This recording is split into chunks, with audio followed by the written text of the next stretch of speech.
Ayan, mega mega love shoutout sa inyo lahat. It's a good day.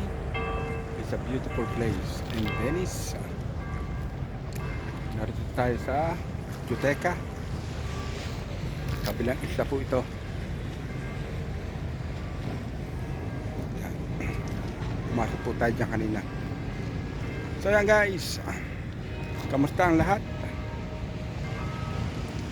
Ito guys, bago tayo pumasok sa work, mag-enjoy muna tayo.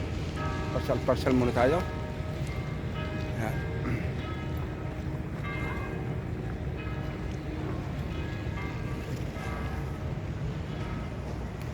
Yun lamang ang San Marco, kabilang isla.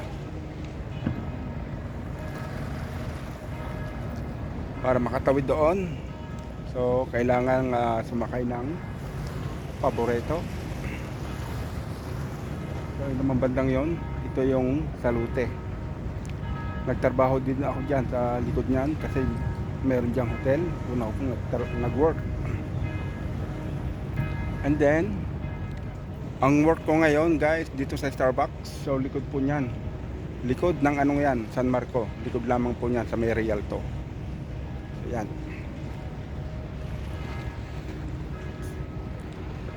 Maganda rito guys pagka buwan ng July. Kasi dito sa place nito, itong nakikita nyo lake na ito, dito ginaganap ang mga fireworks. So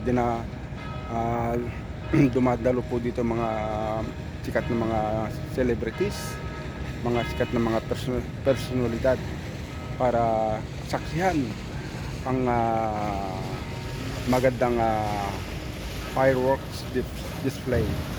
Sa tawag sa Italiano ay Redentore. Yan po ang aking sinasakyan pag ay pumapasok.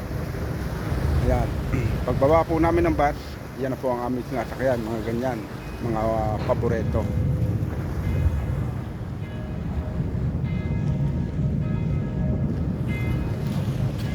So medyo maaga pa. Meron pa tayong 1 hours and 45 minutes. So gala-gala muna tayo.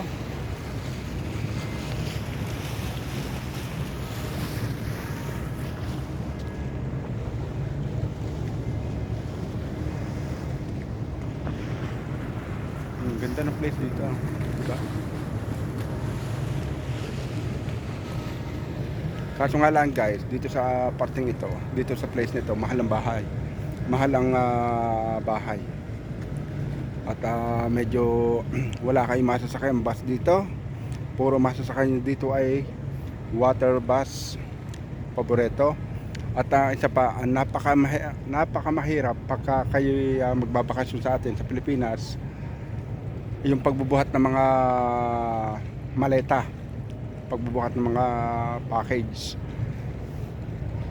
pagbubuhat ng mga bagahe, kasi wala nga bus. So kung kayo na may sobrang pera, pwede nyong iupa sa mga porter, sila magbubuhat. Kasi unang-una guys, maraming tulay dito, napakadaming tulay at napakadaming ladaanan, pasikot-sikot. Mga parang eskinita siya pero madaming tulay.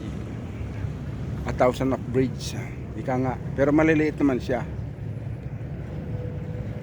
Kaya napakahirap din kumon din dito sa Venice. At isa pa, magsasakay ka pa ng paborito, tapos sasakay ka pa ng bus papuntang airport.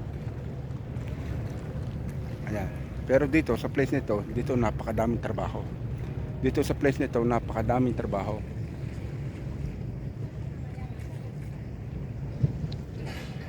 Narito lahat.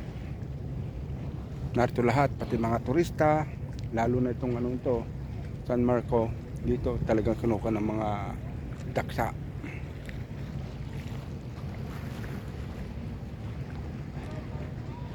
So yan guys, see you on the next vlogs. Kita-kits tayo next videos.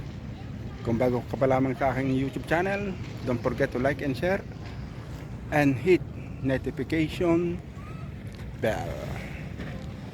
Bye bye.